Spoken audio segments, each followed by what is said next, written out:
La réforme de la facturation expliquée par votre cabinet comptable Ecogère présent sur Annecy, Apremont et Fillinges. Quel est le contexte de la réforme?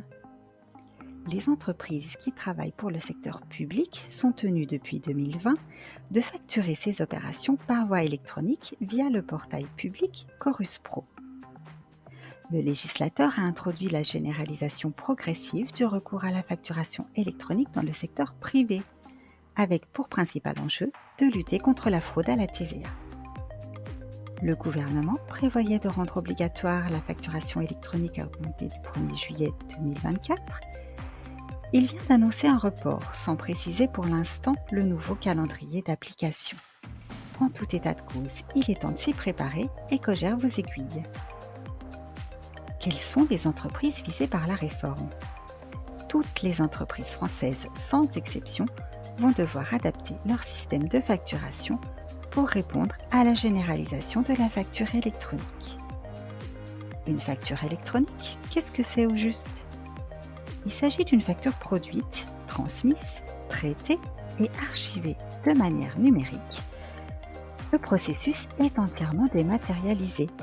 Une facture électronique est une facture 100% numérique. Actuellement, vous scannez vos factures et vous les envoyez par mail? Vous pensez générer une facture électronique? Il n'en est rien. Il s'agit d'une facture dématérialisée, pas d'une facture électronique. Mais alors, quelle est la différence entre ces deux formats de facture? Une facture dématérialisée est un fichier généré dans un format PDF ordinaire. Son traitement ne peut pas être automatisé. La facture électronique, elle, combine deux formats. Un format lisible par l'homme et grâce à un socle de données sous forme structurée, un format au langage machine, qui lui permettent un traitement automatique et électronique. Quel est le calendrier de mise en application pour votre entreprise? Il s'agit ici du calendrier initial, la date de report de l'entrée en vigueur annoncée par le gouvernement n'étant pas encore connue. Au 1er juillet 2024, la réception des factures au format électronique s'impose à toutes les entreprises. Le 1er janvier 2026, l'émission des factures se fera au format électronique pour toutes les opérations entre entreprises françaises assujetties à la TVA, y compris les régimes de franchise en base et d'auto-entrepreneurs. Le terme e-invoicing est employé pour désigner l'émission des factures électroniques. Un processus de transmission de données à l'administration complète ce dispositif. Pour les autres opérations vers un client particulier ou vers un client étranger, on entend parler de e-reporting pour désigner l'envoi de données de facturation à l'administration. Une même entreprise peut être concernée par e-invoicing et e-reporting, car le procédé dépend du client final et non du statut de l'entreprise émettrice. Ainsi, il faut se préparer à 3 dispositifs: la réception de factures, l'émission de factures et la transmission de données à l'administration. Et 2 dates butoirs: la réception des factures au format électronique dès le 1er juillet 2024 et au 1er janvier 2026, selon le type d'opération, l'émission de factures ou la transmission d'informations à l'administration par voie électronique. Pourquoi 2 échéances pour les TPE-PME? Parce que le calendrier de mise en place est progressif. Dès le 1er juillet 2024, les grandes entreprises, telles que les opérateurs téléphoniques, les fournisseurs d'électricité par exemple, auront l'obligation d'émettre leurs factures au format électronique. Les autres entreprises doivent donc être en mesure de les réceptionner dans ce format à cette date. Les TPE et PME auront l'obligation d'émettre au format électronique au 1er janvier 2026 et les entreprises de taille intermédiaire au 1er janvier 2025. Comment procéder pour mettre en place la facturation électronique? Par le recours au service d'une plateforme de dématérialisation, qui pourra être soit le portail public de facturation, actuellement Chorus Pro, soit une plateforme privée partenaire qui aura été au préalable agréée par l'administration fiscale.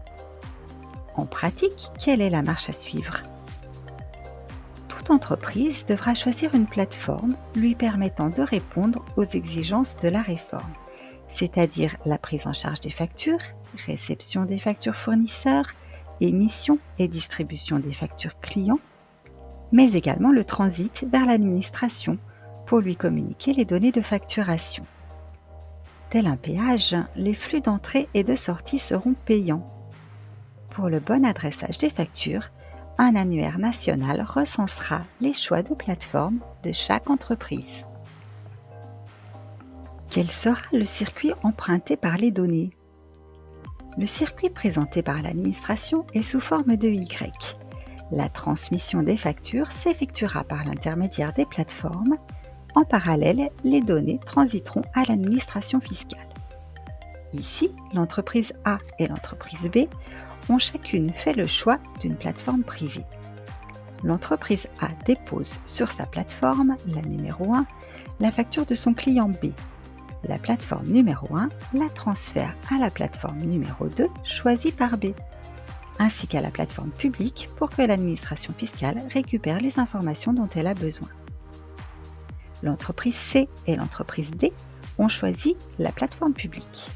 Les factures de C à son client D transitent directement par la seule plateforme publique. Les factures de C à son client B sont déposées sur la plateforme publique et transférées vers la plateforme numéro 2, qui est la plateforme de réception de l'entreprise B. Quels sont les avantages de la facturation électronique? Fini la multiplicité des modes de réception, téléchargement via un lien ou un compte, pièce jointe à un mail, réception par courrier postal, remise en main propre. Grâce à la facturation électronique, le canal de réception sera unique. Elle permet également la simplification de la gestion des factures par l'automatisation des process de facturation, la réduction des frais d'impression et postaux, la diminution du coût de traitement des factures et relances, la garantie de remise des factures, l'amélioration des délais de paiement et la fluidité des échanges. Récapitulons. Pour être en capacité de recevoir vos factures au format électronique au 1er juillet 2024, il vous faudra sélectionner une plateforme de dématérialisation et procéder à l'enregistrement dans l'annuaire national. L'agrément des plateformes partenaires est prévu pour l'automne 2023. En attendant, Ecogère prospecte auprès des partenaires pour vous proposer des solutions appropriées et déployer ensemble votre facturation électronique. Car au 1er janvier 2026, nous serons tous en facturation électronique.